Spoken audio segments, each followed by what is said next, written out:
গোলাপগ্রামের আসল সৌন্দর্য উপভোগ করতে হলে কখন গোলাপগ্রাম যাবেন তা নিয়ে থাকছে আজকের ভ্লগটি। হ্যালো এভরিওয়ান, আসসালামু আলাইকুম। আশা করি সবাই অনেক বেশি ভালো আছেন। আমরা আজকে এসেছি গোলাপগ্রাম ঢুকতেই দুপাশে এত এত গোলাপের সমারোহ, যা দেখে মনটা একদমই ভালো হয়ে গেল। তো আমরা ভাবলাম যে আমরা আরেকটু ভেতরের দিকে যাই, যেখানে বিশাল বড় জমি জুড়েও গোলাপের বাগান আছে। তো সেখানেই আমরা গিয়েছি।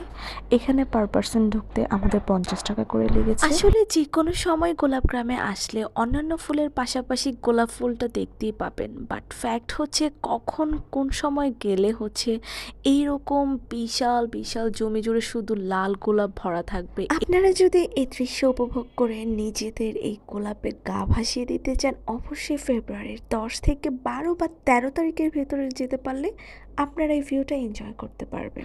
এই সময়টা গোলাপ ফুলগুলো সম্পূর্ণরূপে ফুটে দেখতে ভীষণ সুন্দর লাগে। আমরা যেহেতু যেতে যেতে পরন্ত বিকেল হয়ে গিয়েছিল, তাই সূর্য মামার সাথেও একটু পোজেস দিয়ে নিলাম।